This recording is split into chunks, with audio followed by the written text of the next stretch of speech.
Now it's time to check out the performance of the i7-8550U model of the Mi Notebook Air from Xiaomi.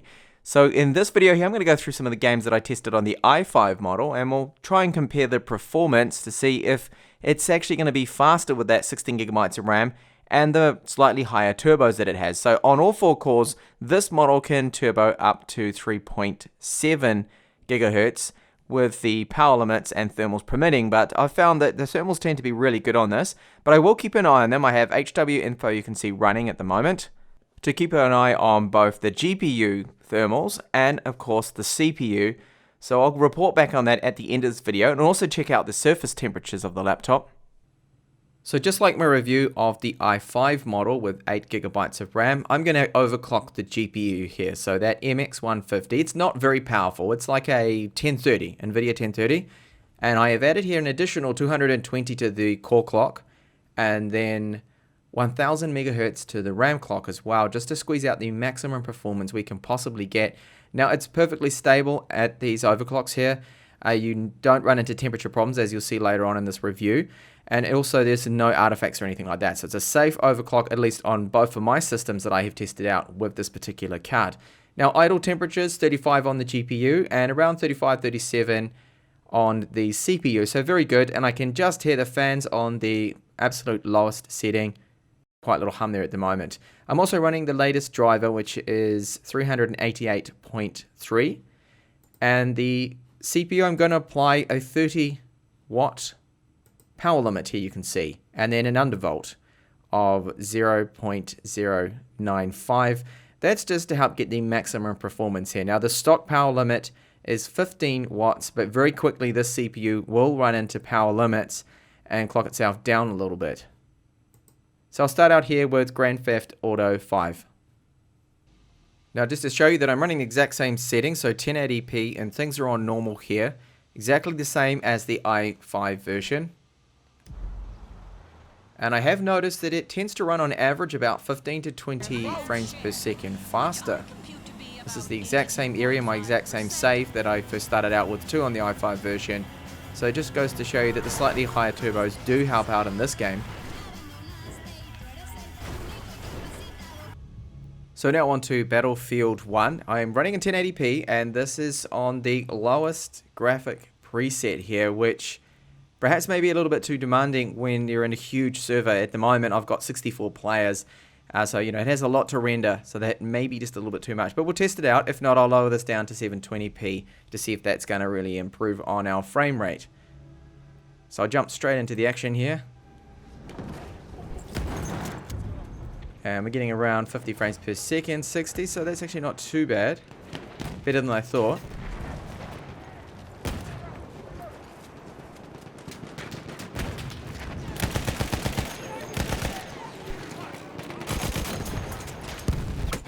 Okay, 55 frames per second. And yeah, not too bad considering when you have a look, there's almost 64 players on here. So I think it's doing well. Now, if you are a little bit concerned with those frame dips, then of course just lower it down to 720p will definitely help. Next up, Project Cars on medium settings, 1080p. Exactly the same ones I went with on the i5 version again. Okay, so a bit of lag there in this start, dropped down to 40 frames per second. Try and make up some ground off the line. Keep it clean. Green, green, green. Go, go, go. It certainly does look quite good. And I think you can even probably get away with some of those settings there on high.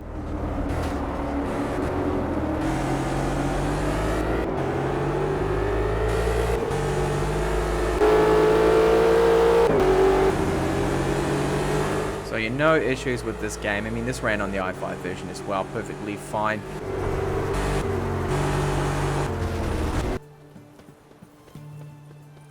So now looking at The Witcher 3, so this is 1080p on the lowest settings, and you can see it hovers around 40 frames per second, which is, I mean, okay if you must run it in 1080p, but it's not ideal. So I prefer to drop this game down to 720p, which I'll do now.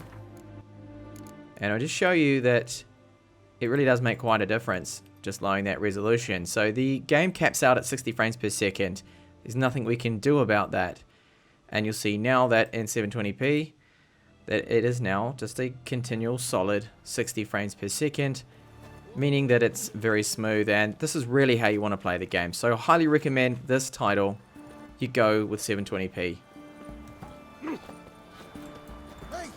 look here. Who do you think you are?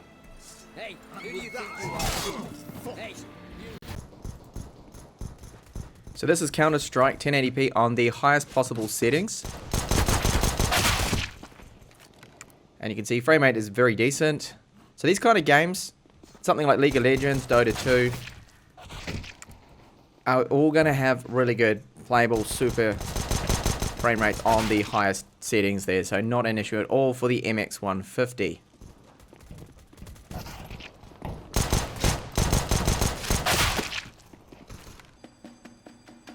Now Tomb Raider, you can see, is running quite poorly here. Only 20 frames per second most of the time. It barely gets above that, sometimes up to maybe 30 or so. But this is on 720p. This is on the lower settings as well, so you can't really improve it unless you lower the resolution. And it's just way too slow. The fact that it makes really trying to actually shoot people very hard, because it's just way too laggy. Now checking back on the thermals after 3 hours of gaming, the CPU got up to a maximum of 84 degrees. You see right here when it counts the package temperature. Now bear in mind that I have overclocked the GPU, and I've also added that power limit that I talked about in the start of this video, so that's why it's getting 80 to 84 degrees. If you keep the power limit standard, then it will probably only be about 78 or 79 degrees after 3 hours of gaming, which is really good. I mean, it's fine. Perfectly fine, those temperatures. And then the GPU, that gets up to 70 degrees, 72 there, maximum. So overall, the internals are fine. Now, I have just checked with my thermal probe. The surface of it is getting up to 44, 45 degrees. So this is exactly the same as the i5 model. The surface temps here, it's just above the keyboard. So there we go, the i7 doesn't really give too much of a boost to most games when it comes to the frame rate, apart from I did notice that Grand Theft Auto 5 was running a little bit faster. We're getting an average of about 15 or so frames per second more, so a little bit of a boost there thanks to that higher turbo. But when it came to other games like Battlefield 1, no real difference there whatsoever, even though of course I did use the same GPU overclock, and that's the 2020 on the core and then the 1 GB on the memory.